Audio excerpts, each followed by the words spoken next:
Listo, ya estamos en grabación. Muy bien. Ahora sí vamos aquí a proyectar un poquito acerca, vamos a mirar algunos aspectos importantes acerca de la oración. Bien. Por favor, me confirman si están viendo la proyección. Sí, señor. Muy bien. Sí, pastor, los estamos viendo. Ok, muy bien. Muy bien. Vamos a partir de lo siguiente. Y antes de entrar a abordar, ¿qué es para ustedes la oración, por favor? ¿Qué es la oración? Cualquiera de las personitas que están aquí. Es la comunicación con Dios, es el momento en que desnudamos nuestra alma y nos comunicamos con Dios. Ok, es un medio de comunicación, sí, es correcto. ¿Qué más? ¿Quién aporta más? Pedir, Señora, pedir, es pedir. pedir, correcto, es pedir. Muy bien. Observen con mucha atención, ¿cierto? Si bien es cierto, el hablar, ¿correcto? El hablar es un medio de comunicación, ¿correcto? Pero la oración, aparte de que es un medio de comunicación, es un verbo. Entonces, póngame mucha atención, es un verbo, ¿correcto? Y como verbo implica acción, ¿correcto? Orar, ¿cierto? Implica acción. Recuerde que todo lo terminado en ar, er, oír son verbos y orar hace parte, ¿sí? Dentro de ese contexto, para que lo tengamos allí un poquito claro. Entonces, si orar es un verbo, orar es la acción de ¿qué? Pedir. ¿Se observa? Diferente de hablar. Hablar es un verbo diferente de orar, ¿correcto? Orar significa pedir, como lo acaba de decir aquí nuestra hermana Claudia, ¿correcto? Entonces, eso para que lo tengamos allí de manera un poquito clara y precisa. Muy bien. Teniendo presente ese aspecto, ¿cierto? ¿Qué nos va a decir las escrituras? ¿Qué nos va a enseñar las escrituras? Bien. Las escrituras nos van a enseñar algo muy importante y es que esta acción me va a llevar a pedirle a alguien, ¿correcto? Pedirle a alguien. Quiero dejar de primera mano que la oración va dirigida a Dios Padre. La oración no va dirigida ni al Señor Jesucristo ni al Espíritu Santo. ¿Correcto? Quiero dejar eso claro y contundente. La oración no va dirigida al Señor Jesucristo y no va dirigida al Espíritu Santo, va dirigida directamente al Padre. ¿Por qué razón? Porque Él es el dueño de todas las cosas. Esa es la razón, porque el Padre es el dueño de todas las cosas. Recuerde, todo lo que vamos a enseñar acá siempre va a requerir dos testigos para afirmar que es cierto lo que enseñamos. Muy bien. En ese sentido, vamos a mirar lo que nos dice Lucas. Por favor, va a ir al libro de Lucas, al Evangelio de Lucas. Lucas capítulo 11. Hoy voy a enseñarles, con la ayuda de Dios, unos aspectos importantes. ¿Bien? Unos aspectos importantes sobre este punto. Observe cómo va a comenzar Lucas. Perdón, Lucas, ¿qué? Lucas Hermano. capítulo 11. Lucas 11. Lucas capítulo 11. Y vamos a comenzar, ¿cierto? Analizar un poquito este aspecto. Lucas 11, versículo 1. Observen con mucha atención. Dice, aconteció que estaba Jesús orando en un lugar. Y cuando terminó, uno de sus discípulos le dijo, Señor, enséñanos a orar, como también Juan enseñó a sus discípulos. Y les digo, versículo 2, cuando oréis, decid, es decir, esto implica una acción, ¿correcto? Es decir, que implica que usted abra su boca. No hay oraciones mentales. A diferencia, pues en este caso, pues que exista de pronto una incapacidad, ¿cierto? En el cuerpo de una persona. Por ejemplo, la personita es muda, ¿no? O la personita tiene una situación donde no se pueda expresar con sus con su boca, lo puede hacer de pronto con las personitas que tienen el lenguaje de señas. ¿Se observa? Entonces, siempre va a existir un medio. Bien, ahora, oraciones mentales, hoy vamos a quitar ese argumento que tienen algunas personitas que uno puede orar mental, de manera mental no se puede hacer. Observe lo que nos está diciendo aquí el Señor. Y les dijo, cuando oréis, decid, Padre nuestro. ¿A quién está dirigiendo la oración? Directamente al Padre. ¿Sí? Al Padre. Por esa razón, debemos tener en cuenta que cuando dirigimos nuestra oración es directamente al Padre, no al Señor Jesucristo y al Espíritu Santo. Bien, como mal se ha enseñado por allí. Por esa razón, recuerde lo que nos dice por allá en Oseas, capítulo 4, no recuerdo el versículo, pero nos enseña y nos dice, mi pueblo pereció por falta de conocimiento. Entonces es importante saber a quién nos vamos a dirigir. Muy bien. Entonces, lo primero que tenemos que dejar claro, ¿cierto?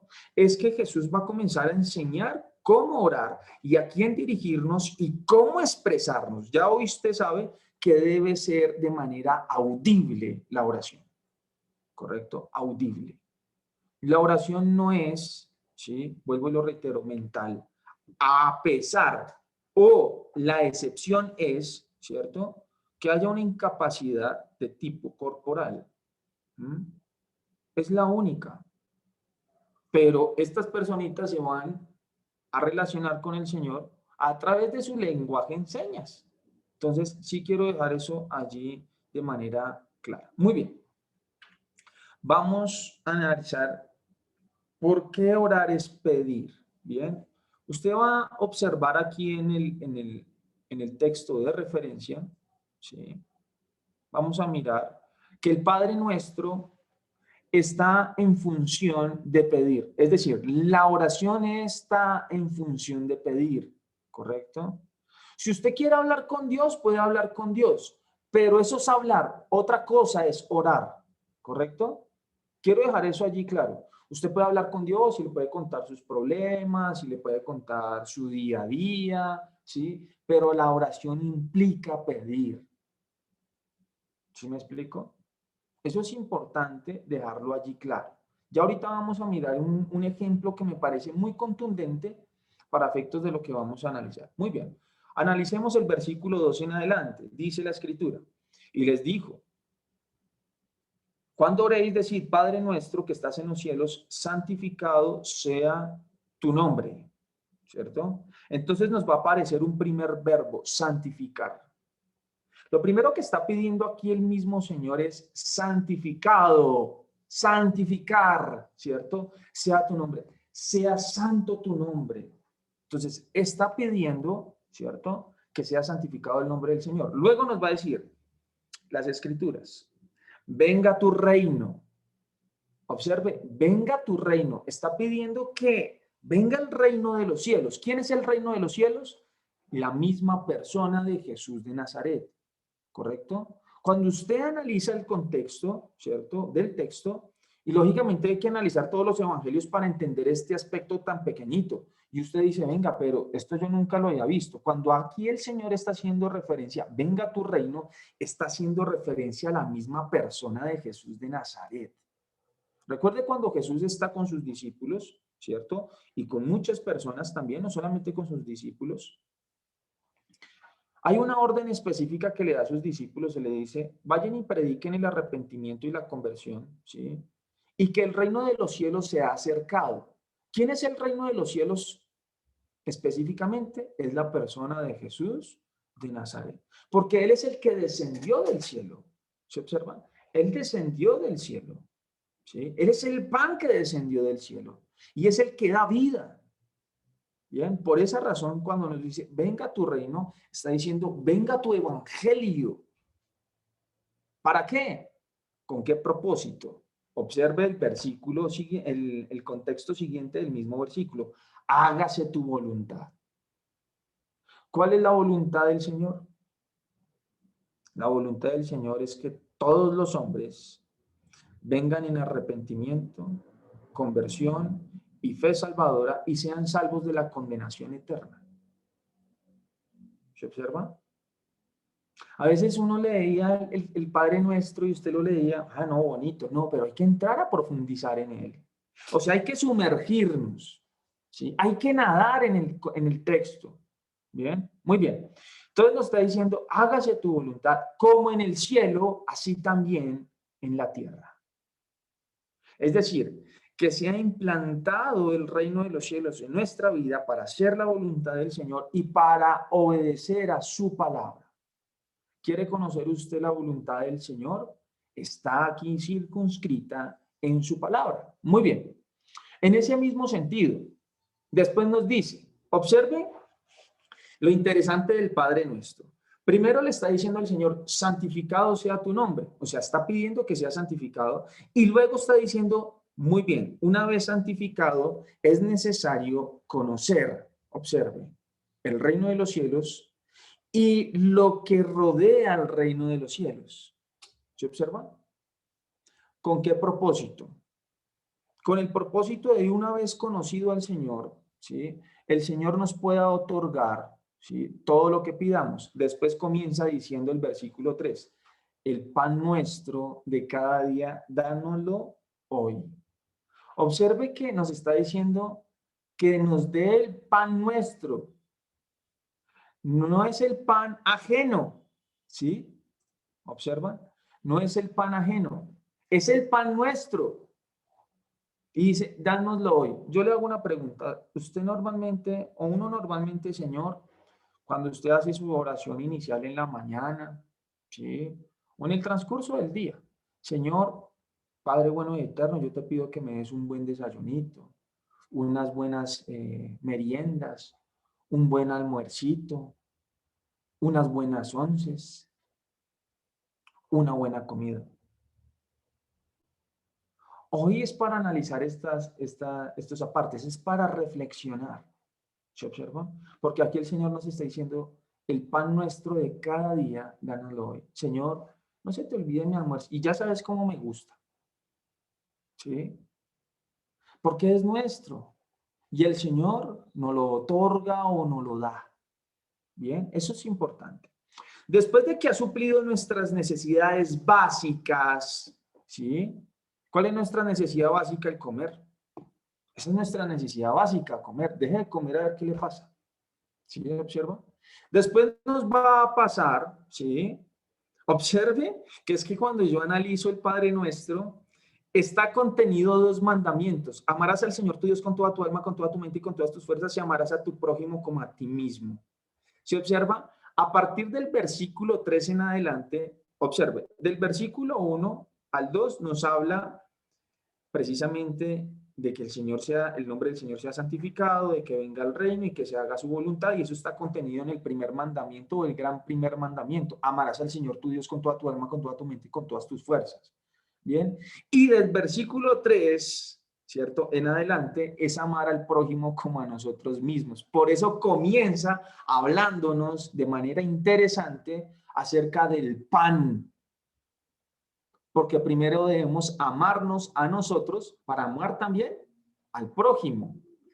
Y es interesante cuando comienza en el versículo 4, observa, y perdónanos nuestros pecados, porque también nosotros perdonamos a todos los que nos deben, y no nos metas en tentación, mas líbranos del mal. ¿Se observan? Allí contenidos estos. Ojo, estos verbos que están aquí incluidos, entonces, nos está diciendo, danos el pan, ¿cierto? Perdónanos, está clamando y suplicando. El creyente debe clamar y suplicar, ¿cierto?, para el perdón de pecados, ¿cierto? Para luego también nosotros poder perdonar a los que nos deben. Entonces, se pide perdonar y ayúdanos a perdonar, ¿sí?, para que nosotros también perdonemos a los que nos deben. Luego nos indica y nos da unas especificaciones y no nos metas, o sea, el verbo meter. ¿Se observa? No nos metas en tentación y líbranos, verbo librar, del mal. Entonces, observe que el Padre Nuestro, en la enseñanza de Jesús, no en la mía, en la de Jesús, nos está dando unos ápices, ¿cierto? O unos elementos importantes para entender que la oración es pedir o está en función de pedir. Entonces, ya tenemos dos elementos. ¿A quién se dirige la oración? Al Padre. Bien, al Padre. Muy bien. Eso para que lo tengamos de manera un poquito allí clara. Vamos a mirar con detalle un poquito el versículo 19 de ese mismo texto. Versículo 19. Observe con atención. Y dice la escritura: y yo os digo, pedid y se os dará. Buscad y hallaréis, llamad y se os abrirá. Porque todo aquel que pide, recibe. ¿Sí observa? La oración es pedir. Porque todo aquel que pide, recibe. Y el que busca, halla. Y el que llama, se le abrirá. ¿Qué padre de vosotros, si su hijo le pide pan, le dará una piedra? O si pescado en lugar, o si pescado en lugar, perdón, aquí el texto, no sé si lo escribieron bien, voy aquí a confirmar en mi Biblia. Dice, ¿qué padre de vosotros, si su hijo le pide pan, le dará una piedra? O si pescado en lugar de pescado, le dará una serpiente? O si le pide un huevo, le dará un escorpión. Pero si vosotros, siendo malos, sabéis dar buenas dádivas a vuestros hijos, ¿cuánto más? Observe, ¿cuánto más vuestro Padre Celestial dará el Espíritu Santo a los que se lo pidan? ¿Listo? Entonces es importante. A veces, mire, aquí hay algo bien interesante. No me quiero salir del contexto de la enseñanza, pero quiero dejar algo muy importante. Uno dice, Señor, dame el Espíritu Santo, pero ¿a quién le está pidiendo? ¿Usted a quién le tiene que pedir el Espíritu Santo? ¿Es a quién? Al Padre. No al Señor Jesucristo ni al mismo Espíritu Santo. ¿Se observa? Por esa razón es importante tener claridad sobre la oración. Bien. Ojo, usted puede hablar con el Señor Jesucristo. Esto no quiere decir que usted no hable con el Señor Jesucristo. Esto no quiere decir que usted no tenga una conversación amena con el Espíritu de Dios. Ojo, recuerde lo que les había indicado al principio. Juan 17:3. ¿Cierto? Esta es la vida eterna, que te conozcan, el verbo conocer, a Dios, el único Dios, y a Jesucristo, a quien es enviado. Es decir, que aquí está la relación de los tres. Bien. Usted puede conversar con el Espíritu Santo, con el Señor Jesucristo, pero no puede pedirles. Porque no tienen. El que tiene es el Padre, ¿se observa? Y Él es el dueño. Muy bien. Entonces, eso es importante tenerlo allí claro, ¿correcto? Para que tengamos esas precisiones muy, muy importantes. Por eso el Señor nos deja y nos deja esa claridad. ¿A quién nos vamos a dirigir y a quién pedir? Es el mismo Señor que nos da esas directrices. Ojo, es el mismo Señor Jesús quien nos da esas directrices. ¿Y a quién obedece usted? Pues al Señor Jesucristo, ¿correcto? Entonces, en ese entendido, por favor, quiero que quede eso allí de manera clara. ¿Preguntas hasta ahí? ¿Claro, por favor?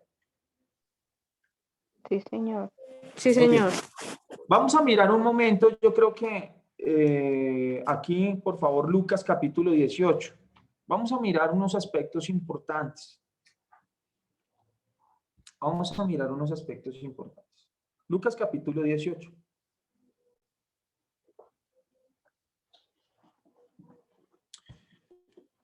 El título quiero dejar ahorita, si con ayuda de Dios vamos a mirar unos aspectos importantes acerca de la Biblia con la ayuda de Dios. Necesito mirar mi tiempo, si ahí alcanzamos. Importante dejar claro, cuando usted abre en su Biblia dice parábola de la viuda y el juez injusto, ¿sí? Parábola, ¿bien? Quiero dejar claro, los títulos que están contenidos en las Escrituras no hacen parte de la Biblia, ¿correcto? Los títulos, ¿bien? Esos títulos no están allí o no hacen parte de la Biblia. Que los escritores y los editores de las Escrituras los ponen allí para entrarle a usted a explicar el contexto de lo que va a hablar, ¿correcto? Pero quiero dejar esa precisión, porque más que esta parábola de la viuda y el juez injusto, es la necesidad de orar. ¿correcto? Es la necesidad de orar. Entonces, vayamos muy rápidamente. Lucas capítulo 18, versículo 1 en adelante. Observe lo que nos va a decir el texto. También le refirió Jesús una parábola, observe, una parábola. Esta parábola no se debería llamar la parábola de la viuda y el juez injusto, sino la necesidad de orar. Observe. También le refirió Jesús una parábola sobre la necesidad de orar siempre. ¿Se observa? La necesidad de orar siempre y no desmayar, diciendo, había en una ciudad un juez que ni temía a Dios ni respetaba a hombre. Había también en aquella ciudad una viuda, la cual venía a él diciendo, hazme justicia de mi adversario. Y él no quiso por algún tiempo, pero después de esto dijo dentro de sí, aunque ni temo a Dios, ni tengo respeto a hombre, sin embargo, porque esta vida me es molesta, le haré justicia, no sea que viniendo de continuo me agote la paciencia. Y le dijo el Señor, oíd lo que dijo el juez injusto, ¿y acaso Dios no hará justicia a sus escogidos, que claman a él día y noche? ¿Se tardará en responderles? Os digo que pronto les hará justicia. Observen lo que nos está diciendo aquí el Señor y nos pone como en una primera medida, en una primera fase, la necesidad de orar siempre y no desmayar. A pesar de la circunstancia, a pesar de que usted diga oro y no veo, no. Hay una necesidad de orar siempre y no desmayar. Y por eso nos deja la parábola, ¿correcto? Esa parábola donde este juez injusto nos deja un contexto donde una mujer le insistía para que le hiciese justicia. Y este juez le dice, oiga, estoy cansado de que ella venga, más bien le voy a hacer justicia como para quitarme de la encima, ¿correcto? Y hay algo bien interesante, cuando usted lee el versículo 7, ¿y acaso Dios no hará justicia a sus escogidos que claman a él día y noche? Por eso el Señor nos deja en gran importancia que la oración no es negociable. La oración no es negociable, ¿correcto? La oración es una necesidad.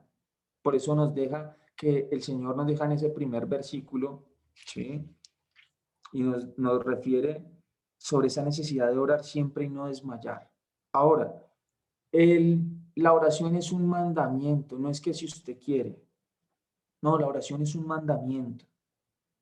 ¿Correcto? Es un mandamiento. Y este mandamiento no es negociable. ¿Correcto? No es negociable. Miremos rápidamente lo que nos dice Primera de Tesalonicenses. Primera de Tesalonicenses. Está angustiado, está afligido, como nos dice por allí la escritura, haga oración. ¿Cierto? Eso es importante. Está feliz, cante salmos e himnos. Son cositas que están allí contenidas en las escrituras, pero a veces como que las pasamos por alto. Primera de Tesalonicenses capítulo 5, versículo 17. Primera de Tesalonicenses capítulo 5, versículo 17. Dice la escritura de la siguiente forma. Es un texto chiquitico, pero contundente. Dice, orad sin cesar. No está hablando, ore sin cesar, ¿no? Orad sin cesar. ¿Correcto? Ore sin cesar. Siempre. Se levantó su comunión normal con su Señor y en el transcurso del día siga orando, porque debemos hacer nuestra oración sin cesar. Y eso es lo que nos dice Efesios 6:18. Orad en todo tiempo, con toda oración, con todo ruego, con toda súplica. ¿Se observa? En todo tiempo. En otras palabras, la oración es impostergable. O sea, no se puede dejar para un día, no, mañana oro. No, la oración es impostergable. Es impostergable. También la oración es irreemplazable. Bien. Ojo, cuando hablamos que la oración es irreemplazable, no se puede, no, porque es que como ya oré en el culto, ¿sí? No, es que yo fui de pronto ahí con los amigos, en la célula, o tal vez en el grupo familiar, o por ejemplo, como lo hicimos hoy, ¿cierto? Su intimidad con el Señor es de forma particular, ¿correcto? Si bien es cierto, oramos de manera colectiva, pero su oración debe ser en primera medida en relación con Dios de forma singular o particular, porque su relación con Él, ¿correcto? Por esa razón es importante. Bien, la oración no la reemplaza ni un culto, no la reemplaza cuando está escuchando música o usted está cantando, eso no lo reemplaza, o al leer las escrituras, o tal vez está viendo una película, o porque usted escuchó tal vez una prédica o enseñanza. No, eso no lo compensa, no lo cambia. Bien, eso es importante para dejarlo allí de manera precisa. De hecho, no solamente, o sea, es decir, las escrituras, si bien es cierto, es nuestro alimento espiritual, ¿sí? La oración vendría a ser como el agua. ¿Se observa? Para que se pueda dirigir, perdón, para que se pueda, se me olvidó esa palabrita, digerir mejor el alimento, siempre se va a requerir agua, ¿cierto? De igual forma, la oración hace o cumple esa misma función. Cuando usted está leyendo, Señor, no entiendo. Entonces, qué hace la oración? A través de la oración, el Señor te va a responder para hacerte entender lo que acabas de digerir. ¿Se observas? Entonces, eso es importante para que lo tengas allí de manera clara y precisa. Bien, ahora, la oración. La oración tiene unas funciones bien interesantes. Nos edifica porque hace nutrir nuestro hombre interior juntamente con la palabra o el estudio de la palabra. Es decir, la oración y la Biblia son un matrimonio, ¿correcto? Son un matrimonio, van cogiditos de la mano, ¿bien? Esto es importante para que lo tengamos allí de manera clara.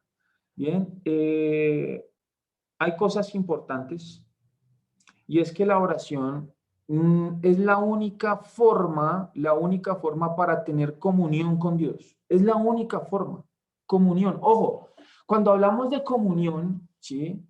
No es solamente el aspecto de esa comunión, de esa relación, no. La comunión va un poquito más allá. Cuando usted coge la palabra comunión, es tener en común las cosas, ¿sí? Por eso se dice común, unión. Es decir, tener en común las cosas. Por eso cuando usted lee por allí el Evangelio de Juan, ¿sí? Y el Señor nos hace unas referencias bien importantes cuando el Señor dice, es que yo y el Padre somos uno. Yo y el Padre somos uno. Es porque los dos tienen una comunión, una común unión. ¿Se observan? Por esa razón, ¿cierto? Son uno. Ustedes y yo también podemos hacer lo mismo, ¿sí? Cuando tenemos en común las cosas, porque escuchamos su palabra, la obedecemos y aplicamos lo que está allí inscrito. Y tenemos el medio para comunicarnos con Él, que es la oración, es decir, en este caso, pedir. Es importante tener eso allí de manera clara. Muy bien. En ese mismo sentido, si bien es cierto, la oración produce vida espiritual. Por eso hablaba de que la oración es como el agua. Bien, es como el agua. Cuando el agua, ¿cierto? Hay un lugar que está seco y comienza a vertirse agua, en ese lugar tal vez desértico o árido, comienza a florecer vida, ¿correcto? Comienza a florecer vida. Por eso recuerde lo que nos dice Mateo capítulo 6, versículo 33. Mas buscad primeramente el reino de Dios y su justicia, y todas estas cosas os serán añadidas. ¿Se observan? Es importante.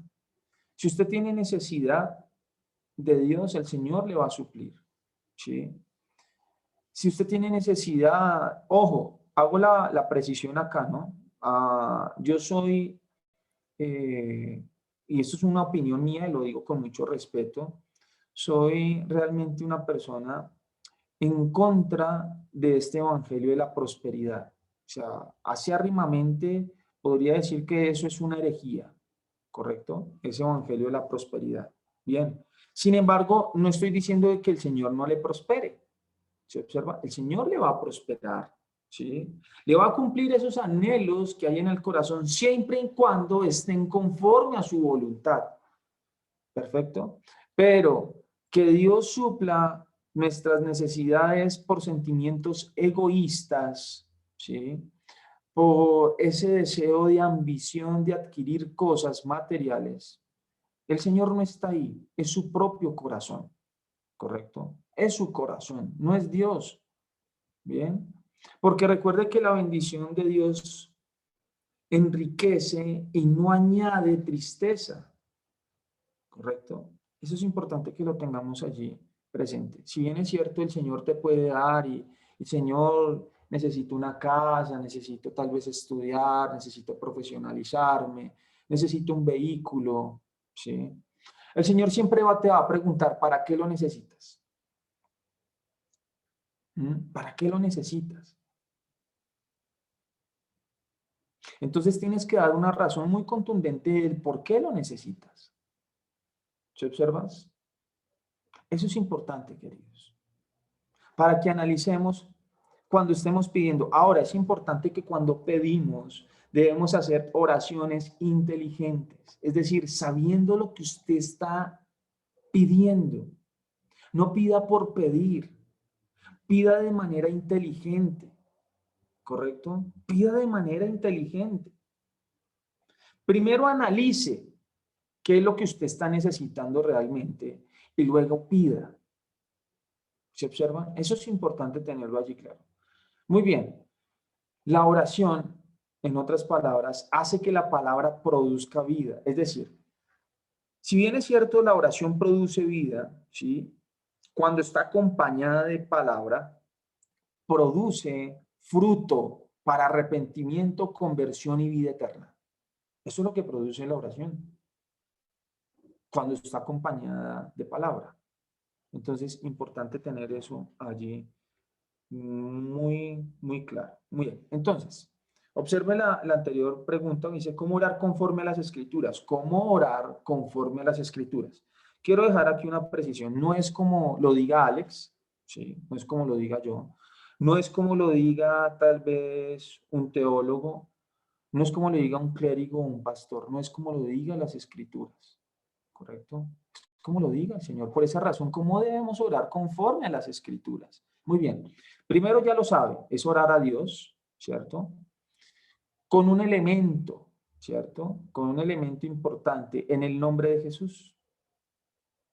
En el nombre de Jesús, ¿correcto? En el nombre de Jesús. Un tercer elemento, que este va pegadito al punto 5 que usted puede observar aquí en pantalla cuando se pida lo que necesita planteando una solución. Bien, esa solución, ¿cierto? Usted analiza el problema, ¿cierto? No le diga y no le cuente el problema al Señor porque ya conoce el problema. Aunque si lo quiere hacer, bueno, puede hacerlo. Pero al Señor lo que le importa es realmente que usted le plantee una solución. Ejemplo, está falto de alimento, ¿qué va a pedir usted? Pan, ¿cierto? Va a pedir alimento. Está falto y está escaso de dinero, ¿qué va a pedir? Pues dinero. No, Señor, es que no tengo trabajo, no. Señor, necesito esto.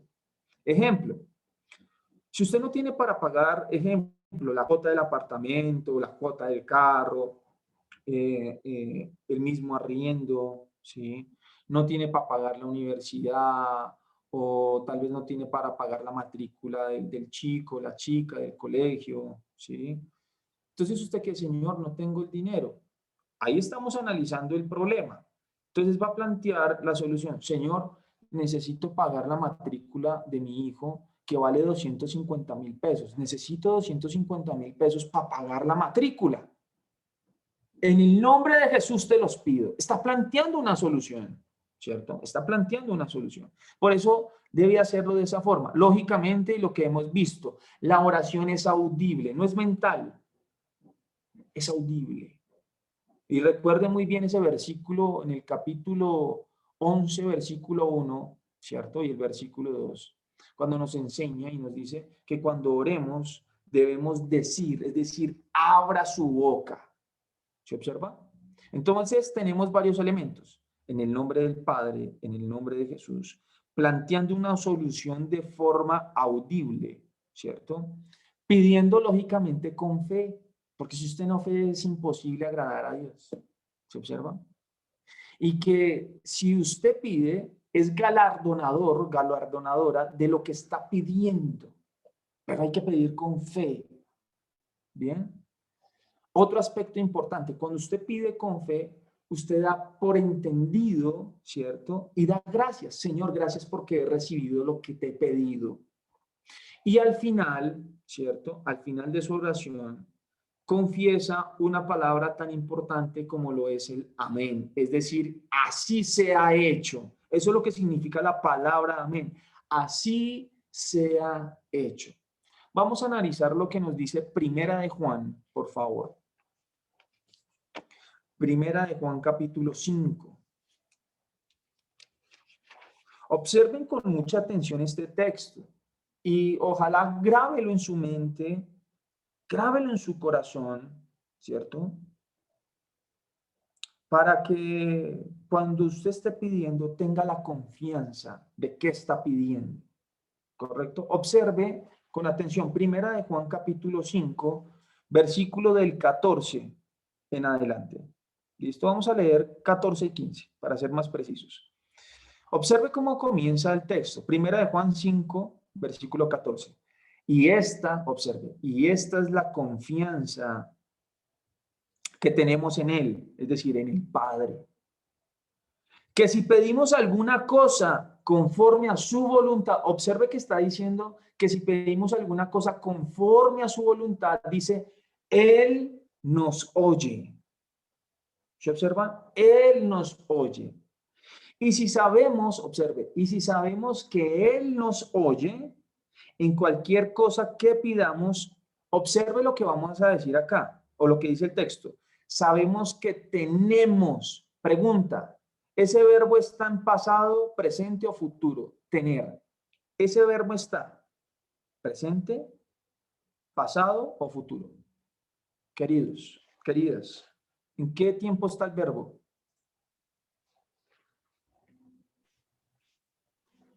Presente. Presente. Presente. Muy bien. Ese verbo está en presente, no está en pasado ni a futuro. Es decir, que cuando usted está pidiendo, ¿cierto? El Señor está contestando de manera inmediata. ¿Se observa? Observe nuevamente el texto. Miremos el versículo 15. Y si sabemos que Él nos oye en cualquier cosa que pidamos, observe, y que sea conforme a la voluntad de Dios, ¿no? Porque hay cosas que están fuera de la voluntad y pues el Señor no va a contestar eso que está por fuera de su voluntad. Muy bien, dice, y si sabemos que Él nos oye en cualquier cosa que pidamos, sabemos, es decir, es una ciencia cierta, es certeza, ¿cierto? Sabemos que tenemos las peticiones que le hayamos hecho. Es decir, usted entra en esa confianza. Ah, Señor, yo ya le pedí esto. Usted verá. En este caso, Dios no es hijo de hombre para que mienta, ni hijo de hombre para que se arrepienta. Si Dios dijo, Él lo hará. Punto. No hay término de discusión. Ojo, siempre y cuando sea conforme a su voluntad. No a lo que yo quiera, nada, es que es como yo quiera, no. Es conforme a su voluntad. Muy bien. Entonces, resumiendo aquí un poquito, la oración es dirigida al Padre, ¿correcto? Al Padre, en el nombre de Jesús. ¿Por qué en el nombre de Jesús? Porque ese es el nombre que es sobre todo nombre, ¿correcto? Esa es la llave. Usted quiere abrir la puerta, tiene que introducir la llave y la llave se llama Jesús, ¿correcto?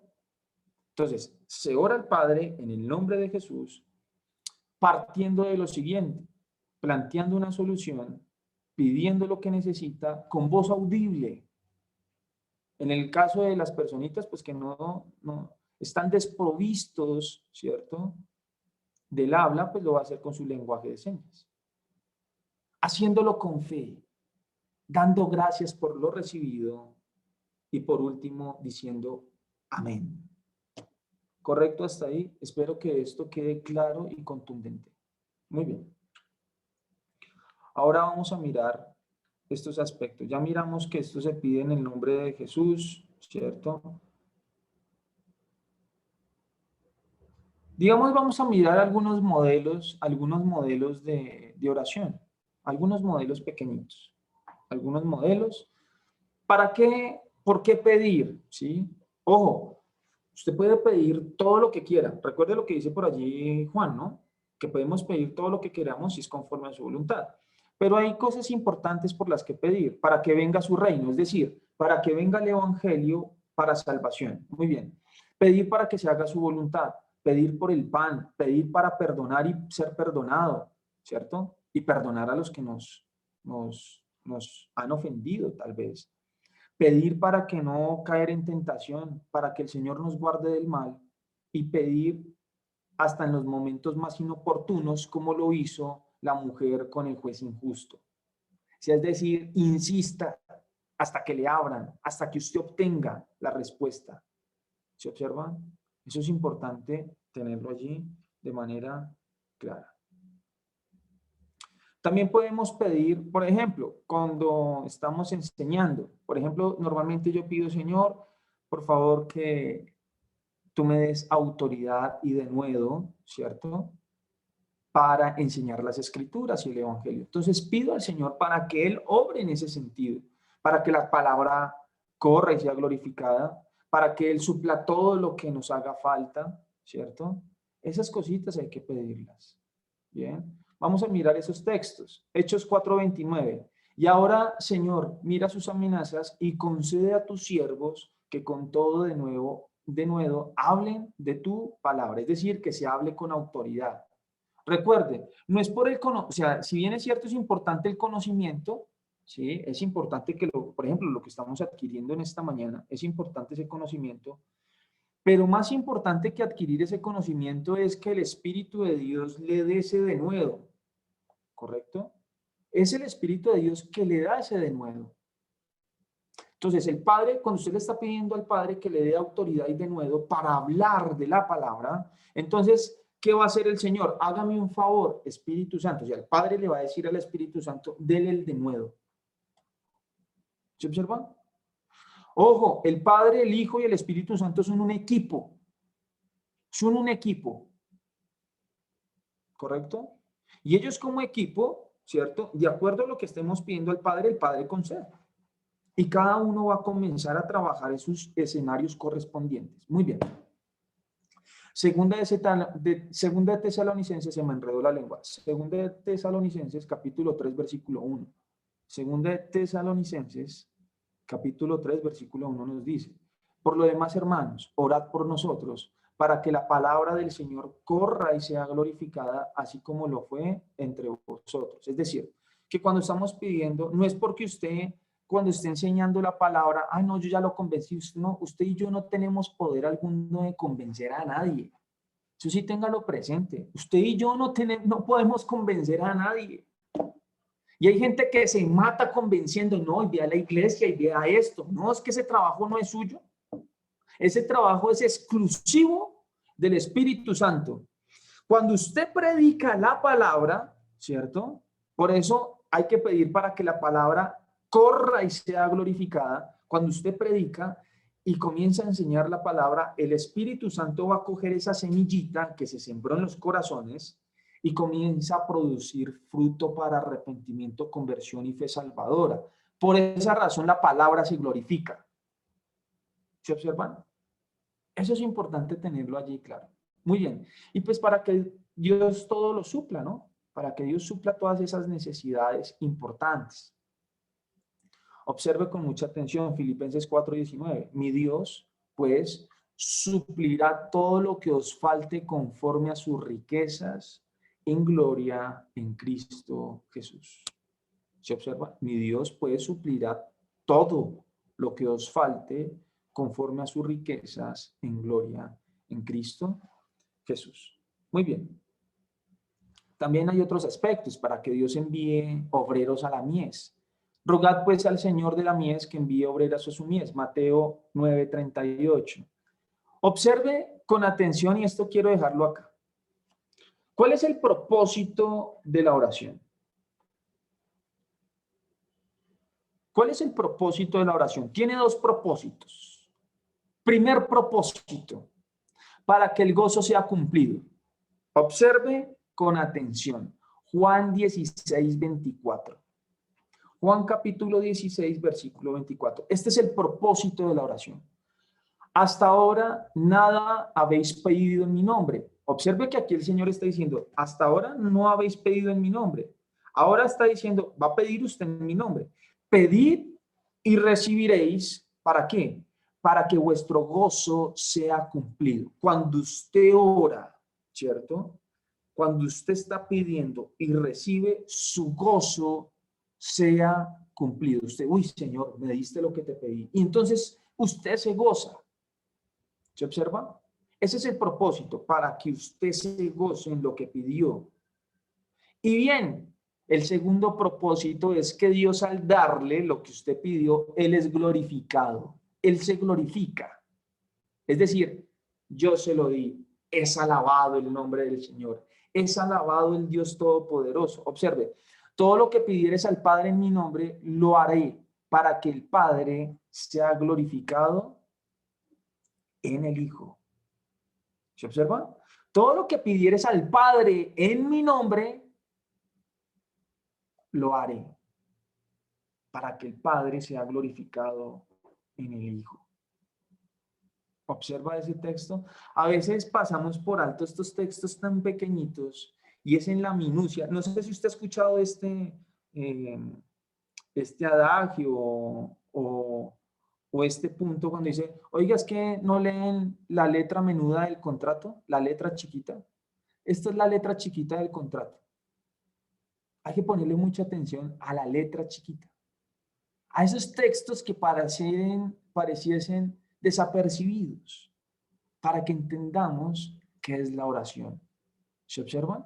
Entonces la oración tiene un contexto muy importante. Muy importante, porque esto es lo que permite que nos relacionemos con el Señor. Muy bien. Y tenemos otro aspecto importante. El hablar, o el orar, perdón. Orar, ¿cierto? En lenguas, ¿no? Orar en lenguas. Y lógicamente pedir por la interpretación de lenguas. Porque hay personas que oran en lenguas, pero no saben su interpretación. Ojo, la oración en lenguas, ¿sí? La oración en lenguas diferentes. De hecho, hay varias clases de lenguas, ¿no? La oración en lenguas. Entonces, lógicamente, el orar en lenguas en su lengua nativa, ¿sí? Por ejemplo, el castellano, el español. Por ejemplo, en el inglés, en el alemán, francés, italiano, etcétera, etcétera. ¿Bien? Hay personas que pueden estar orando en italiano y ¿usted qué entiende? No entiende. ¿Cierto? No va a entender. Señor, entonces hágame un favor. Pido para que me dé el don para interpretar la oración porque no sé qué están pidiendo. ¿Se observan? Entonces el Señor le bueno, hija, entonces te voy a dar el don de lenguas. ¿Y cuál es el don de lenguas? Te voy a enseñar inglés, te voy a enseñar chino, te voy a enseñar alemán. ¿Se observa? Hay que ponerle sentido a las escrituras. Por eso hay que pedir oración, Señor, dame ese don. Ojo, si bien es cierto, no se piden, los dones no se piden, ¿cierto? Porque eso es porque Dios le place darlos, ¿correcto? Los dones no se piden. Yo, ay, Señor, dame este don. No, eso no se puede pedir, porque son regalos. Don es un regalo, entonces no se puede pedir. ¿Bien?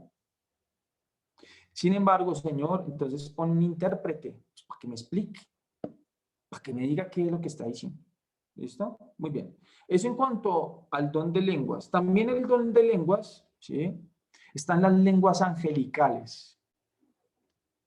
¿Bien? Las lenguas angelicales. Si bien es cierto, no voy aquí a entrar a explicar este tema porque eso es el del resorte de otra enseñanza, pero para que tengamos presente eso, hay lenguas angelicales, ¿no? Que solamente entiende ese idioma el Señor, o sea, ni siquiera lo entendemos nosotros, y no se ponga, oiga, es que yo le entiendo, no se ponga a matarse la cabeza, ¿qué quiso decir? No, porque eso solamente lo entiende el Señor, ¿correcto? Entonces, eso es importante tenerlo claro. Importante, ore en lenguas. Ore en lenguas. Y si tiene pues el don de lenguas angelicales, ore en lenguas angelicales. Bien. Eso sí, yo le recomiendo, por favor. Le recomiendo. No lo haga ante gente que es incrédula, porque lo van a tildar o tildar de loquito o loquita. ¿Listo? Por favor, no lo haga.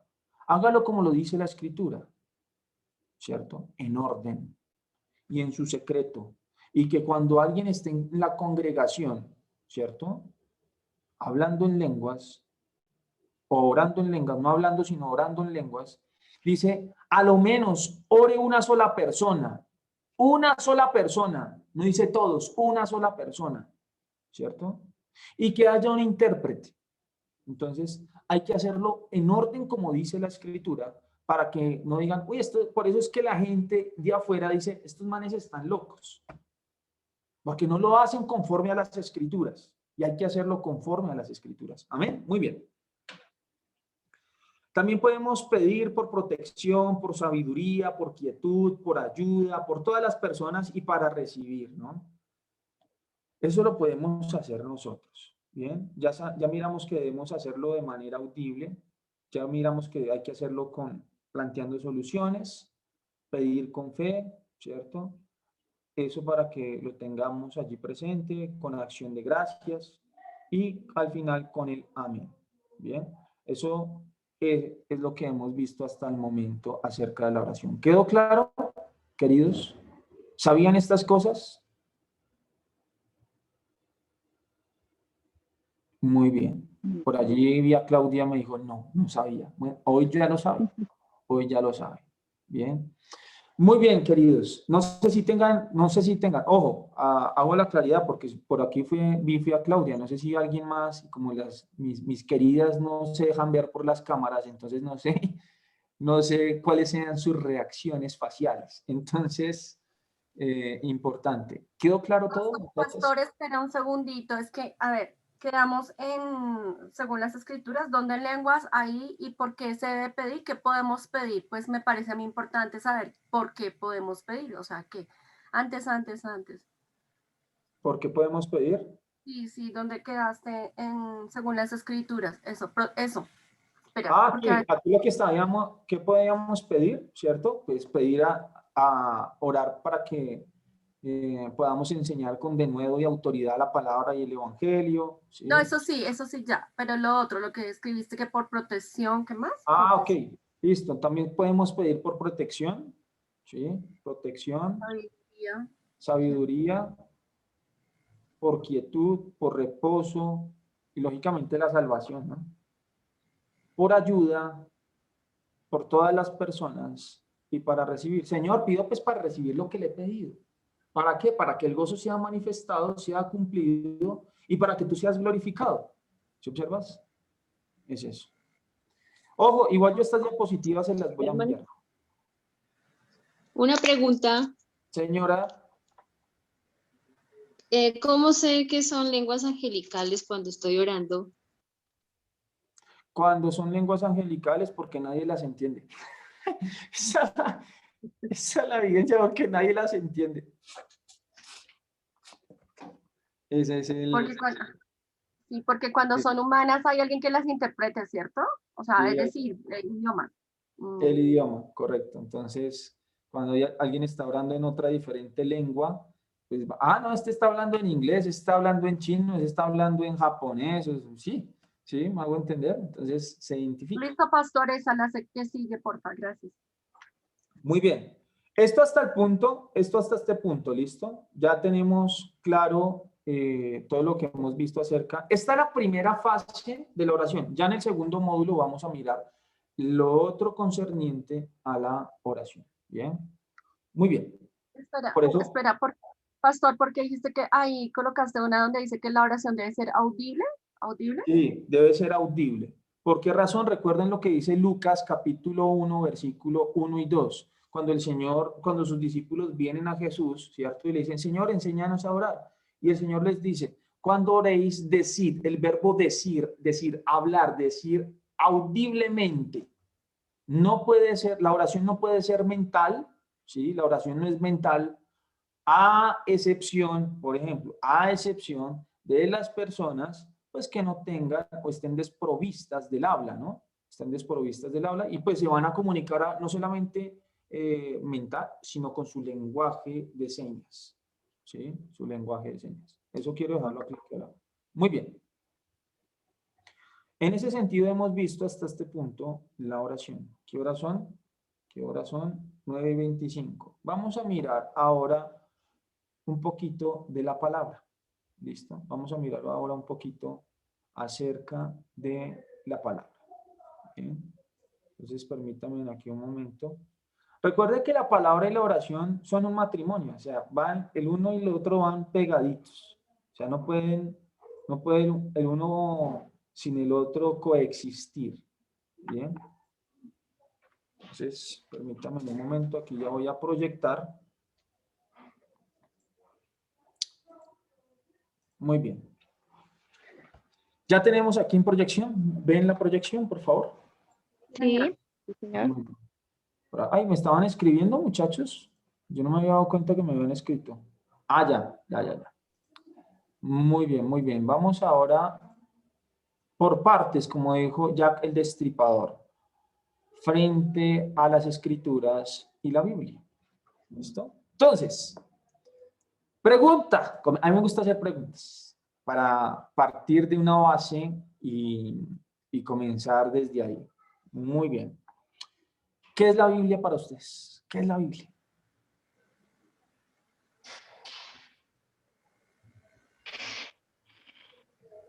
La Biblia es como la manera, las instrucciones, como debemos vivir. Es como las escrituras en las que Dios plasma todo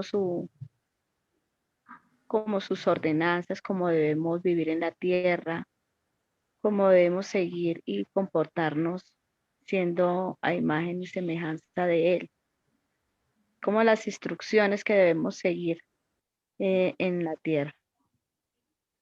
Muy bien, hermanita María Claudia. Excelente, excelente. ¿Vas a decir algo? O mi otra hermanita Claudia Villamil. Sí, pues yo creo que es la palabra de Dios, ¿sí? Y como la biografía de Jesús, para mí. Ok, muy bien, muy bien. ¿Alguien da más? ¿Alguien da más?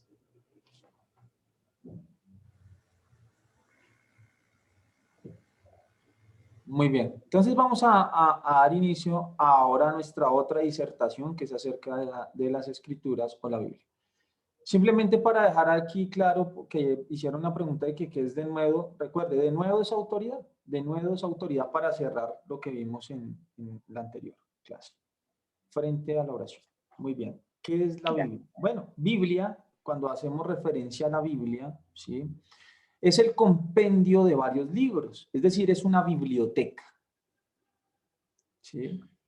Es el compendio de varios libritos que usted conoce desde el Génesis hasta el Apocalipsis.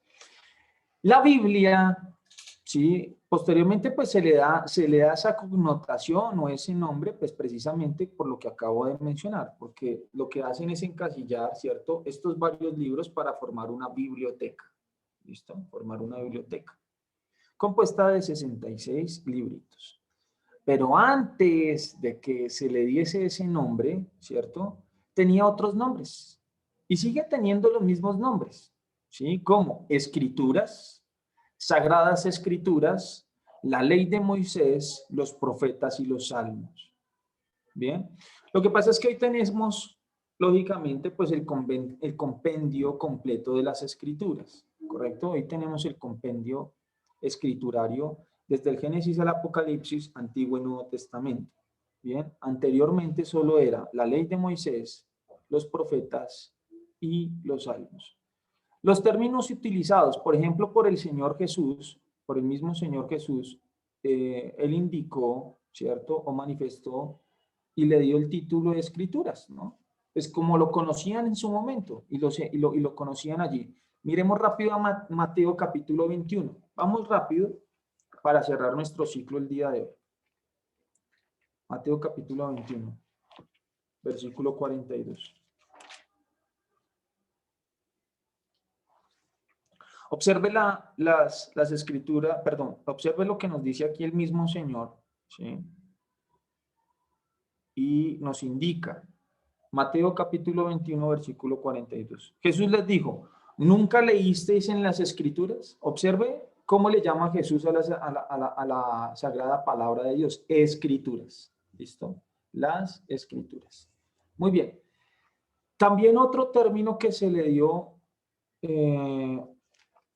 por el apóstol Pablo, ¿sí? En 2 de Timoteo 3:15. 2 de Timoteo capítulo 3, versículo 15. El apóstol Pablo le da esa connotación de sagradas escrituras. Miremos rápidamente. 2 de Timoteo capítulo 3, versículo 15. Aquí le está escribiendo, lógicamente, pues a su discípulo, ¿no? Timoteo. Dice la escritura. Y que desde la niñez ha sabido las sagradas escrituras. ¿Se observan?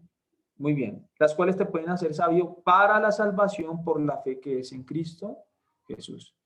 Y también otro término usado, ¿cierto? Por Jesús es la ley de Moisés, los salmos y los profetas. Lucas 24, versículo 44. Lucas 24, versículo 44. Y les dijo, estas son las palabras que os hablé estando aún con vosotros, que era necesario que se cumpliese todo lo que está escrito de mí en la ley de Moisés, en los profetas y en los salmos. Entonces, importante para que tengamos claro estos aspectos. Bien, ¿quién es el autor de la escritura? Ojo, vamos a hacer aquí un breve ápice importante. Si bien es cierto la escritura, ¿cierto? La escritura fue escrita por hombres, ¿sí? Fue escrita por hombres. Pero estos hombres fueron inspirados por Dios. Es decir, que el autor no es el hombre, es el mismo Dios. Vamos a hacer una claridad acá, ¿bien? Ejemplo, usted conoce la Gioconda, ¿cierto? ¿Conoce quién es la Gioconda? No, señor. ¿Quién es la Gioconda? Alguien que me diga quién es por ejemplo, Julie, por ahí. Como una obra de arte. Es La una obra Mona de... Lisa. La Mona Lisa, La Mona Lisa. ¿Y quién hizo la Mona Lisa? Leonardo da Vinci. Leonardo da Vinci. Entonces, muy bien. Entonces, la Gioconda, ¿cierto? O la Mona Lisa es una obra, ¿cierto? Una obra artística. Pregunta, ¿quién se lleva la gloria? ¿Leonardo da Vinci o el pincel con el cual fue hecha la obra? Pues el que la hizo, ¿no? Observe nuevamente lo que estoy diciendo acá, ¿cierto? ¿Quién se lleva la gloria? ¿El pincel o Leonardo da Vinci? El que manipuló el pincel, ¿no? Muy bien. Ay, ya, me gustó ese término, manipular. Bueno, que el Señor aquí nosotros no nos manipula, ¿no? El Señor no nos manipula. Pero nosotros somos como los pinceles. Estos hombres fueron los pinceles.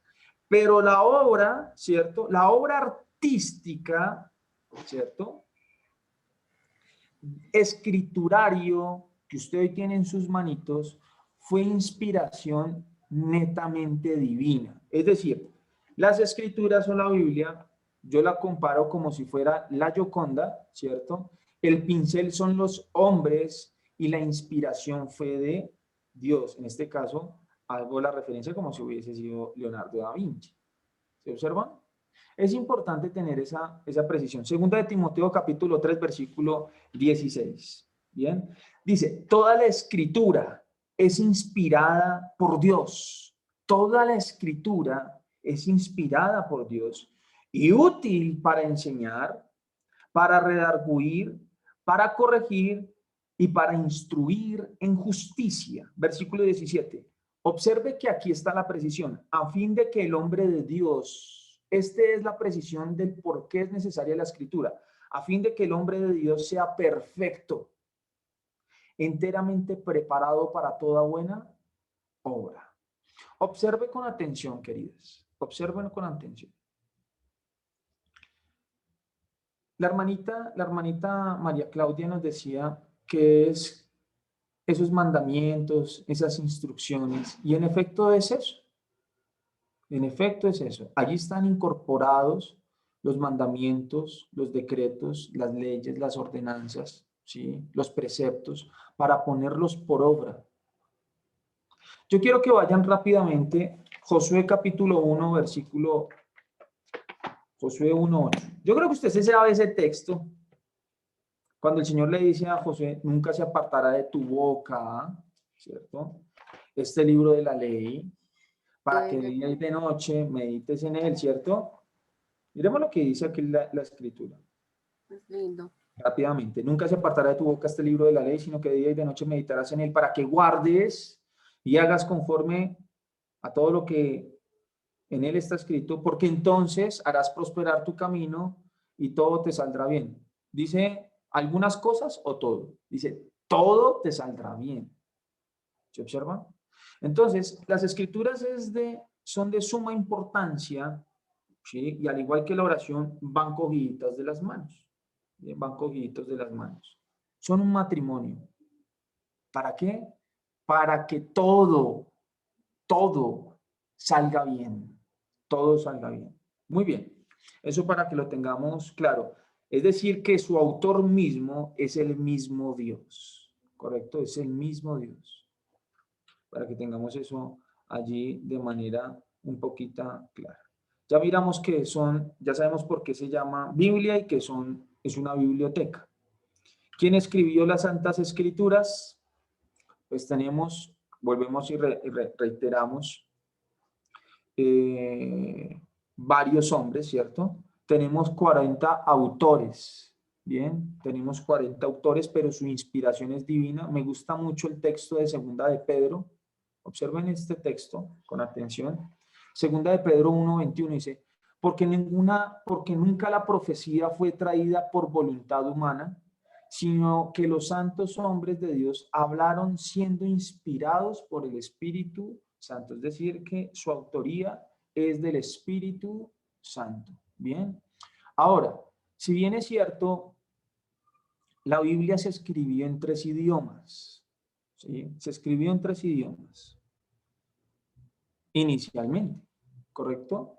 Hebreo, arameo y griego. ¿Correcto? Vuelvo y reitero cómo o qué lenguaje utilizaron, ¿sí? Para la escritura. Hebreo, arameo y griego. ¿Correcto? Esos fueron los idiomas en los que se escribieron las escrituras o las sagradas escrituras. Bien. Hay algo bien interesante solamente para narrarles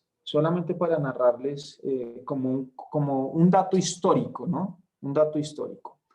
Por allí en Alejandría, ¿sí? Por allí en Alejandría, en su momento, cuando estaba el imperio griego en auge y postrimerías al imperio romano, algunos intelectuales, y digo algunos intelectuales en Grecia y más precisamente en Alejandría, ellos lo que estaban haciendo era la recopilación de todos los libros sagrados de cada una de las religiones que habían en su momento en esos imperios, o mejor dicho, en esas tierras conquistadas por estos imperios. ¿Bien? En ese mismo sentido, entonces, los griegos van y se acercan al pueblo judío, ¿sí? Y le piden al pueblo judío una traducción de su libro sagrado al griego, ¿correcto? Entonces, ¿qué hace el pueblo judío o el pueblo hebreo? A través de 70 ancianos, cogen la escritura, ¿sí? Que está escrita en hebreo y en arameo, y la van a traducir al griego, ¿correcto? Van a traducir las Sagradas Escrituras al griego. A eso se le denominó la Septuaginta, ¿correcto? A eso se le denominó la Septuaginta. Como dato curioso de estos 70 ancianos No es que se hayan reunido y dijeron, venga, vamos a reunirnos y vamos a hacerlo de esta forma. No, cada anciano, ¿sí? Cada anciano hizo la traducción. Hizo su traducción sin copiarse de su hermano o de su colega. No lo hicieron así. Cada uno de esos 70 ancianos cogió y tradujo las escrituras al griego. Y lo interesante aquí vengo con ese dato curioso, es que todos coincidieron con la misma traducción. O sea, usted ponga a traducir a 70 personas, ¿sí? Ejemplo, algún texto en español, o mejor, algún texto en inglés al español. Si usted hace eso, cualquier persona que haga esa traducción va a tener diferencias en palabras o en redacción al texto original, ¿correcto? Eso siempre va a pasar. Pero lo interesante y lo curioso con estos 70 ancianos es que cuando hicieron la traducción del griego, perdón, del arameo y del hebreo al griego, todos coincidieron en lo mismo. Es como si se hubiesen reunido todos y, oiga, vamos a hacer esto de esta forma, no. Y teniendo presente que cada uno hizo su propia traducción y la presentaron luego a Alejandría. Entonces sí me pareció bien interesante ese datico, porque aquí se ve la obra del Espíritu de Dios. ¿Se observan? Es el Espíritu de Dios que metió su dedito para que la inspiración al momento de la traducción fuera exacta. ¿Se observan? Entonces es interesante como dato allí curioso. Por esa razón, porque nunca la profecía fue traída por voluntad humana, sino que los santos hombres de Dios hablaron siendo inspirados por el Espíritu Santo. Muy bien. Lógicamente al día de hoy, ¿sí? Hoy tenemos esas traducciones ya a nuestros lenguajes, al castellano, pero para que tengamos como dato también importante, la primera traducción que se hizo del hebreo, del arameo y del griego fue al alemán, ¿correcto? Fue al alemán con Martín Lutero, ¿correcto? El primero que hizo la traducción ya posteriormente a un lenguaje diferente fue el alemán, ¿correcto? Ahí usted ya, si de pronto ha estudiado un poquito acerca del protestantismo, se va a dar cuenta, o las reformas protestantes, se va a dar cuenta que de los primeros que hicieron las traducciones a otro lenguaje diferente del griego, arameo y hebreo fue al alemán, ¿correcto? Eso para que lo tengamos allí de manera clara. Ya posteriormente, nuestra traducción, siempre como tenemos una de las mejores traducciones que tenemos del castellano, ¿sí? De estas traducciones del griego, es la Reina Valera del 60. Bien. Las mejores traducciones, o la mejor traducción precisamente, sustraída de estos idiomas originarios, o precisamente ya allí, en principio, como fue escrita la palabra, la mejor traducción que tenemos es la Reina Valera. Sí, es la más ajustada. La más ajustada. Hay otra, que es la Biblia del Oso, ¿no? La Biblia del Oso, que prácticamente con Reina Valera y Cipriano de Valera hicieron la traducción al castellano. Lo que pasa es que la Biblia del Oso utiliza su lenguaje más poético, correcto, más poético, pero es una Biblia bellísima, y muy hermosa. De hecho, yo he tenido la oportunidad de leerla y es muy linda, pero pues su lenguaje, al ser tan poético, hay una situación particular que no se entiende tan sencillamente, ¿sí? Entonces, la mejor versión que usted tiene es la Reina Valera, que está en sus manitos. ¿Listo? Muy bien. Eso para que lo tengamos allí muy claro. Ya sabemos que de acuerdo al contexto, ¿cierto? Escriturario de esa biblioteca que tenemos en el Antiguo Testamento, tenemos desde el Génesis hasta el profeta Malaquías, ¿no? Entonces tenemos la ley, los libros históricos, los poéticos, los profetas mayores y los profetas menores. que se han organizado de esa forma, ¿no? Se han organizado de esa forma. Miremos algunos aspectos de estos. Por ejemplo, Génesis, Éxodo, Levítico, Números y Deuteronomio, pues nos hablan de la ley y las instrucciones. Ley o Torá, ¿cierto? Que ese es el nombre definido un poquito más claro. Torá. Entonces, la Torá es el Génesis, Éxodo, Levítico, Números y Deuteronomio, y Torá significa ley o instrucción, ¿correcto? Ya posteriormente vamos a encontrar los libros históricos, ¿no? ¿Qué son estos libros históricos? Pues son los hechos, ¿cierto? Históricos posteriores a la ley de Moisés. Bien, estos hechos históricos nos van a hablar y nos van a narrar precisamente todas estas situaciones que vivió el pueblo hebreo o el pueblo judío.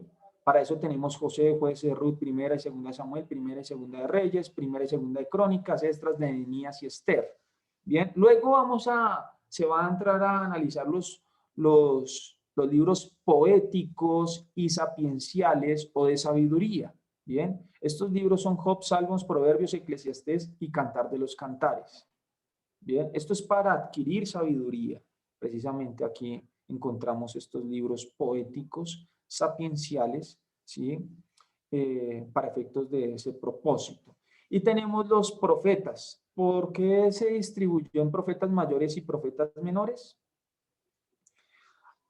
Hago una precisión. El mismo Señor dijo que el mayor de los profetas, el más grande de los profetas fue Juan el Bautista, ¿no? Sino que en este caso hay algo interesante. ¿Por qué se le denominó profetas mayores? Por el volumen de sus libros, es decir, porque tenían un contexto un poquito más amplio, a diferencia, de los otros profetas que sus libros son más corticos o más pequeños. Por eso se hace esa diferencia, profetas mayores y profetas menores. Para eso tenemos Isaías, Jeremías, Lamentaciones, Ezequiel y Daniel. Y en profetas menores tenemos Oseas, Joel, Amos, Abdías, Jonás, Miqueas, Nahum, Habacuc, Sofonías, Ageo, Zacarías y Malaquías. ¿Listo? Para que lo tengamos allí de manera contundente. Muy bien. Ya en el Nuevo Testamento tenemos 27 libros. En el Nuevo Testamento tenemos 27 libros que están compuestos como Mateo, Marcos, Lucas y Juan, que son los evangelios, ¿correcto? Son los evangelios. Y recuerde que la palabra evangelio nos habla de una persona, la persona de Jesús de Nazaret. El evangelio es una persona, la persona de Jesús de Nazaret. Y tenemos 4 testigos, a Mateo, Marcos, Lucas y Juan, que nos dan por entendido los hechos y relatos históricos acerca de la persona de Jesús de Nazaret. Muy bien. Ya el libro de los hechos son los hechos históricos de la iglesia, ¿correcto? De la iglesia. Luego vamos a encontrar las cartas paulianas, donde son las instrucciones por el apóstol Pablo a las diferentes iglesias: Roma, Corinto, Gálatas, Efeso, Filipenses, a los colosenses, a los tesalonicenses, a su discípulo Timoteo, Tito y Filemón. ¿Listo? Y por otro lado tenemos otras cartas a nivel ya un poquito general, como en el caso de los hebreos, Santiago, las cartas de Pedro, la primera y la segunda, la carta primera, segunda y tercera de Juan, Judas, y por último tenemos el libro profético del Apocalipsis. ¿Qué es lo que significa Apocalipsis? Revelado. Eso es lo que significa revelado. Perdón, Apocalipsis, revelado o quitado el velo, ¿correcto? Quitado el velo. Eso es lo que significa Apocalipsis. Muy bien. Ya sabemos y hemos entendido, los evangelios pues nos hablan acerca de Jesús, los históricos acerca de la iglesia o los apóstoles, los doctrinales, que son las cartas del apóstol Pablo, del apóstol Pedro, Judas y Juan, y las personales directamente a sus discípulos Timoteo, Filemón y Tito. ¿Bien? Muy bien. Hay otros libros que no están incorporados dentro de nuestra Biblia. ¿Por qué razón? No porque sean malos, no es que sean malos, pero no están incorporados en las Escrituras por la siguiente razón: porque se consideraba, o el pueblo hebreo judío consideró que no eran inspiración divina, o sea, no tenían inspiración divina, por eso no fueron incorporados, pero sirven como hechos históricos. De hecho, estos libros narran hechos históricos. Usted los puede utilizar, ¿sí?, para enriquecer sus hechos históricos a la hora de hacer un sermón, ¿correcto? Esto los puede enriquecer de esa forma. Por ejemplo, solamente para dar un ejemplo, tenemos a Primera y Segunda de Macabeos, ¿bien? En Primera y Segunda de Macabeos hay un hecho histórico importantísimo, ¿sí? Y es cuando entra Antíoco Epífanes. ¿Quién era Antíoco Epífanes? Fue el primer anticristo, para que usted lo tenga presente. Antíoco Epífanes fue el primer anticristo del cual habló el profeta Daniel, ¿correcto? Del cual habló el profeta Daniel, ¿bien? Y estos dos libros, Primera y Segunda de Macabeos, nos habla de ese hecho histórico, ¿correcto? Nos habla de ese hecho histórico, mas no tiene inspiración divina. Bien, eso para que lo tengamos allí claro y concreto. Ya miramos para qué sirve la escritura. ¿Sí? Segunda de Timoteo 3:16 al 17, para enseñar, para redarguir, para corregir, para instruir en justicia. Bien, para enseñar. Entonces, ¿qué se hace a través de las escrituras? Pues comunicar el conocimiento, las ideas, las expresiones o habilidades o hábitos a una persona, ¿sí? Y lógicamente, pues dar a conocer en este caso el conocimiento del Señor. Tito 1:9 nos dice, retenedor de la palabra fiel tal como ha sido enseñada. Observe, retenedor. ¿Qué es un retenedor? Un retenedor, no sé si ustedes, los que tengan de pronto vehículos, ¿sí? Un retenedor es una especie de empaque, ¿sí? Que no permite la filtración, ¿cierto? De partículas extrañas, ni tampoco permite la filtración de líquidos. Bien, eso es un retenedor. Bien. Lo mismo nosotros debemos hacer con la palabra, retener la palabra de manera fiel como ha sido enseñada, para que también pueda exhortar con sana enseñanza y convencer a los que contradicen. ¿Sí? Ojo, esto hay que hacerlo con amor, ¿no? Porque es que la palabra dice así, apunta a Biblia, eso es no. No. Pero sí hay que hacerlo con amor, ¿sí? Con mansedumbre, con paciencia. Eso hay que hacerlo de esa forma. Muy bien. También sirve para redarguir. En otras palabras, que redarguir es dar un argumento de enseñanza que nos amonesta o amonesta a una persona a fin de que se corrija. ¿Sí? Ven, corrígete, mira que es para tu beneficio. Mira que el Señor quiere que vengas en arrepentimiento, conversión y fe salvadora. ¿Sí? Entonces es importante tener ese aspecto allí importante. Miremos lo que nos dice Hebreos 12, versículo 25. Hebreos 12, versículo 25. Dice la escritura, mirad que no desechéis al que habla, porque si no escaparon aquellos que desecharon a los que los amonestaban en la tierra, mucho menos nosotros, si desecharemos a los que nos amonestan desde los cielos. Entonces, la persona que viene de pronto a exhortarte, a redarguirte, ¿sí? No lo tomes como, uy, este man me está regañando, o esta señora me está regañando. No, tómalo como que vienen del cielo, porque para eso el Señor envía a sus mensajeros, para el arrepentimiento, conversión y fe. Yo no me imagino hoy si existiera un Juan el Bautista. Juan el Bautista era un poco drástico en su predicación, pero lo hacía con amor. Ojo, el amor no son sentimientos bonitos, ay no, todo amor y no, eso no se trata. El amor va mucho más allá, ¿sí? Y la función de este profeta es algo bien interesante. Y su predicación era fuerte, decía, arrepentidos y convertidos. Generación de víboras. Generación de víboras.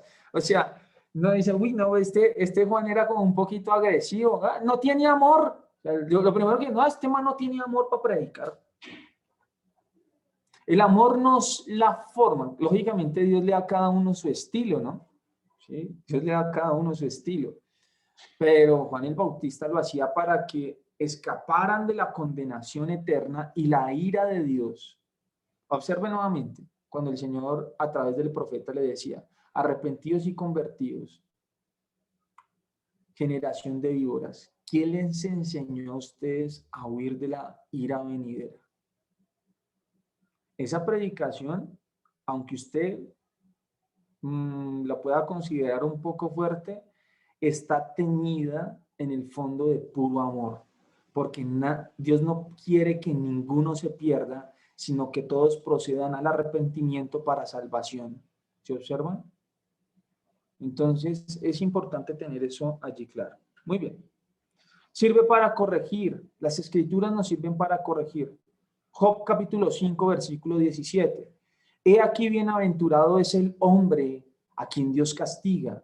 Por tanto, no menosprecies la corrección del Todopoderoso. ¿Se observa? No menosprecie la corrección, porque Él es su papá. Él es su Padre Celestial. ¿Sí? Él es su Padre Celestial. Entonces, Él a través de las Escrituras nos va a corregir. ¿Sí? Pastor, yo tengo una pregunta, qué pena. Señora. ¿Por qué Juan el Bautista, así como usted nos lo explica, por qué él tenía que preparar el camino del Señor? O sea, ¿en qué sentido tenía que preparar el camino del Señor? Muy bien, importante esa pregunta, aunque no es del resorte de nuestro tema, pero para responderte es lo siguiente. De Juan el Bautista, ¿cierto? Del Juan el Bautista fue el profeta Isaías que habló, ¿cierto? Acerca de Juan el Bautista. Él es el que prepararía el camino o la antesala a la llegada del Mesías, ¿sí? Entonces, ¿cuál era la función, cierto, del profeta? ¿O cuál era la función de Juan el Bautista? ¿Cuál era ese propósito de preparar el camino? Para que el pueblo, cuando llegara el Mesías, el pueblo tuviera un corazón dispuesto a aprender. Ese era el propósito de Juan el Bautista, ¿sí? Para que cuando llegase el Mesías al escenario, entonces hubiese un pueblo bien dispuesto a aprender las enseñanzas directas del Mesías. Por esa razón la predicación del apóstol, perdón, de Juan el Bautista fue tan fuerte, ¿sí? Arrepentidos y convertidos de vuestros pecados. Arrepentidos y convertidos. Esa era la predicación, a eso fue lo que se dedicó. A eso, de hecho, lo tildaron hasta de loco.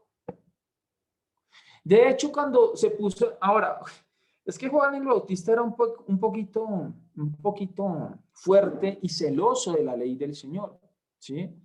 Por ejemplo, cuando coge a Herodes y le dice, oiga, usted no se puede casar con la mujer de su hermano, está en adulterio, arrepiéntase. Por eso fue y le cortaron la cabeza, ¿sí? Entonces, él era un hombre muy celoso del Señor, muy celoso. Yo a veces me identifico un poquito con el Juan el Bautista. A veces me identifico mucho con él. Pero ese es el propósito, ¿cierto? De llamar a un pueblo al arrepentimiento. La función del profeta no es profetizarle, vas a tener carro, casa y... No, la función del profeta es llamar al pueblo al arrepentimiento y a la conversión. ¿Sí? De hecho, la mayoría de profetas por hacer eso murieron. Murieron todos, ¿no? En el caso de Jeremías, a Jeremías le fue terrible, terrible. Todo lo que pasó Jeremías, a él se le dice el profeta llorón porque por todo lloraba. Y no es porque lloraba de, ay, pero porque no. Porque realmente el pueblo no entendía. Y aunque el profeta hablaba, eran sordos. Por eso Dios a través del profeta Jeremías le dice, yo lo voy a enviar a un pueblo rebelde y no lo van a oír. Entonces, ¿para qué me envía si no me van a oír? No, lo envío para que haya testimonio, haya testigos de que yo los llamé a que se arrepintieran. A eso. ¿Se observan? Eso es importante. Muy bien. Entonces, volviendo aquí a nuestro tema, el punto de corregir, ¿sí? Es porque Dios nos ama, ¿cierto? Dios nos ama. Todo el que toma por hijo, disciplina. Dios a todo aquel que toma por hijo lo disciplina. Eso nos lo dice por allí el libro de los Hebreos. Muy bien. La Escritura también nos va a enseñar y nos va a instruir. ¿Para qué? A fin de comunicar sistemáticamente. Cuando hablo de manera sistemática es en un orden cronológico, ¿correcto? Un orden cronológico, ¿bien? El conocimiento y las doctrinas del Señor. Es decir, que esta nos capacita ¿cierto? Esta nos capacita. Isaías 28:26 dice, porque su Dios le instruye y le enseña lo recto. Isaías 28:6, porque su Dios le instruye y le enseña lo recto para darlo a conocer a otros. Bien. También es justicia. La palabra de Dios es justicia. ¿Quién es la justicia? La justicia encarnada es la misma persona de Jesús de Nazaret. ¿Listo? La justicia encarnada de Dios es la persona de Jesús de Nazaret. Romanos 3, versículo 21 al 22, dice la Escritura. Pero ahora, aparte de la ley o la Torá, ¿sí?, se ha manifestado la justicia de Dios, testificada por la ley y por los profetas. La justicia de Dios por medio de la fe en Jesucristo, para que todos los que en él crean, pues tengan vida eterna, ¿no? Eso es importante tenerlo allí, claro. Bien. Eso para que lo tengamos preciso. Vamos a mirar rápidamente qué horas son. 10 de la mañana. ¿Me permiten y les quito unos 10 minuticos más, por favor? Solamente para que miramos lo que nos dice Hebreos 4:12, ¿no? Hebreos 4:12. Que toda palabra es inspirada por Dios, ¿cierto? Útil para enseñar, ¿cierto? Todas esas cositas que están allí plasmadas en Hebreos 4:12. Observen, la palabra es viva, es un libro vivo. Usted en el libro que tiene en sus manitos es un libro vivo. Trátela con respeto porque es un libro vivo, ¿correcto? Es cortante más que toda espada de doble filo, penetra, ¿cierto? Parte y discierne las intenciones del corazón, los pensamientos, etcétera, etcétera, etcétera. Eso es muy importante tenerlo allí claro. Las escrituras también son lámpara y son lumbrera. Salmo 119, 105. Lámpara es a mis pies tu palabra y lumbrera a mi camino. Por eso la palabra alumbra en lugares de oscuridad o de tinieblas. También la palabra es pan. La palabra es pan. Mateo 4:4. No solo de pan vive el hombre, sino de toda palabra que sale de la boca de Dios. También es miel. Salmo 119, 103. Cuán dulces son a mi paladar tus palabras, más que la miel a mi boca. La palabra de Dios es espíritu. ¿Listo? La palabra de Dios es espíritu. Efesios 6:17. Y la espada del espíritu, que es la palabra de Dios. Recuerde usted lo que decía por allá Jesús, que mis palabras son espíritu y son vida. ¿Correcto? Eso es importante tenerlo claro. Y también es medicina. Proverbios 4, versículo 20 al 22. Proverbios 4, versículo 20 al 22 dice: está atento a mis palabras porque son vida y medicina a tu cuerpo. ¿Listo? La palabra. ¿Quiere usted un analgésico? Lea Biblia. Lea las escrituras. Ahí encuentra la sanidad del alma, del espíritu y del cuerpo. Amén. Eso es muy importante. También es leche. Bien, la palabra de Dios es leche. Primera de Pedro 2:2. La leche espiritual no adulterada para que por ella crezcáis para salvación. Entonces es leche. Amén. Por aquí me están escribiendo. Espérate un momentico. Por aquí. Vale, hermanita Estela, no te preocupes. No te preocupes. Igual la clase la vamos a subir más tardecito para que pueda retomar desde este punto. Bendiciones, hermanita. La escritura también es fuego y es martillo. ¿No es mi palabra como fuego, dice Jehová, y como martillo que quebranta la piedra? Entonces, la palabra de Dios es un martillo. A veces cuando hemos hecho algo mal, entonces el Señor nos da un martillazo, ¿sí? Para que nos corrijamos. También es agua. El que cree en mí, como dice la escritura, de su interior correrán ríos de agua viva. Es espejo, ¿sí? Porque con ella nos miramos cara a cara. También limpia. Las escrituras nos limpia. Toda la palabra de Dios es limpia, ¿sí? Y Él es escudo a los que esperan. También es fe. Así que la fe es por el oír y el oír la palabra de Dios. Y la palabra de Dios permanece para siempre. Es decir, es eterna. Así como Dios es eterno, la palabra de Dios es eterna. Mas las palabras del Señor permanecen para siempre. ¿Alguna pregunta hasta este punto? No, señor. Listo. Las escrituras, y terminamos aquí. Las escrituras nos hablan de un personaje. Desde el Génesis hasta el Apocalipsis nos hablan. En el Antiguo Testamento de Jesús prometido, ¿sí? Esto va desde Génesis hasta el profeta Malaquías. Nos habla de Jesús prometido, ¿bien? Es decir, la persona, ¿sí? Ese regalo que Dios prometió al pueblo hebreo, ¿sí? Y no solamente al pueblo hebreo, al pueblo gentil, prometió, ¿sí? Al Mesías. Y está desde el Génesis hasta Malaquías. Ahora, también desde el Evangelio de Mateo al Evangelio de Juan, desde el Evangelio de Mateo al Evangelio de Juan, nos habla del Mesías encarnado o manifestado. ¿Bien? O sea, se manifestó. ¿Listo? Entonces, desde Mateo hasta Juan nos habla del Mesías encarnado. Y desde el libro de los Hechos, ¿cierto? Desde el libro de los Hechos hasta el Apocalipsis nos habla del Jesús glorificado o del Mesías glorificado, ¿correcto? Entonces, observe que desde el Génesis hasta Apocalipsis nos habla de una persona. Reitero y resumo. Antiguo Testamento, desde el Génesis hasta Malaquías, de Jesús prometido, del Mesías prometido.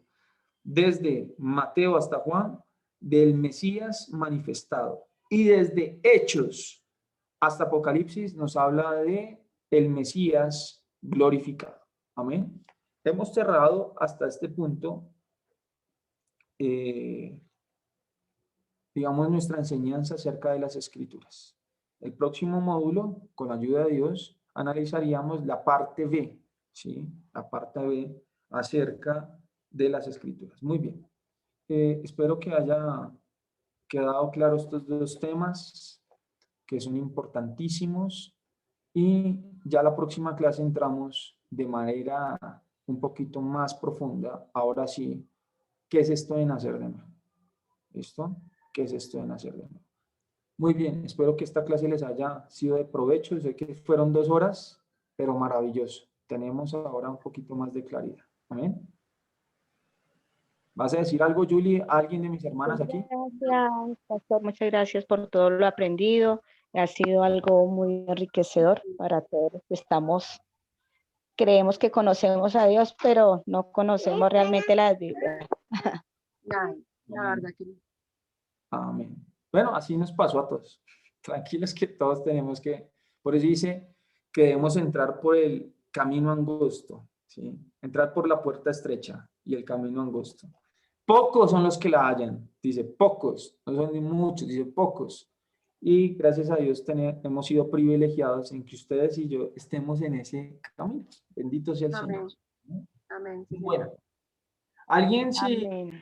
vamos a practicar lo que aprendimos hoy, ¿sí? Entonces, vamos a practicar lo que aprendimos hoy. Alguien que me ayude a orar, como aprendimos hoy.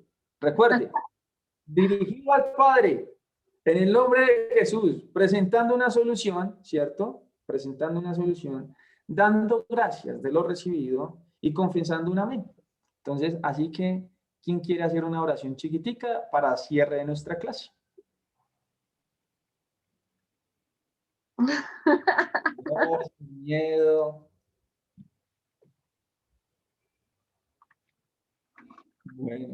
Bueno, si quieres, Julie, mi hermanita Claudia, María Claudia o Claudia Villamil, señora, listo. ¿No? Bueno, no.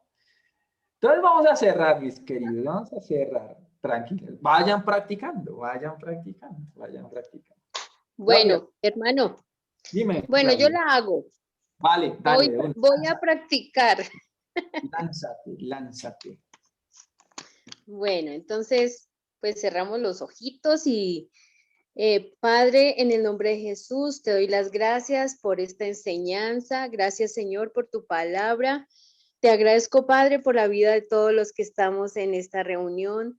Y te pido, Señor, que en el nombre de Jesús seas tú abasteciendo sus hogares, llenando de mucha fortaleza a todos los que están ahí, de mucha fe, que nunca les falte nada en sus casas, siempre estén con toda la provisión, Señor, porque tú eres quien nos llena nuestras alacenas, nuestras neveras, Señor, y te lo agradezco, Padre, en el nombre de Jesús, y que seas tú también bendiciendo a nuestro hermano Alex para que sigas dándole sabiduría de lo alto, Señor, para que él siga llenándonos a nosotros también, enseñándonos, Señor, de tu palabra, Padre. En el nombre de Jesús te pido en acción de gracias y con el amén.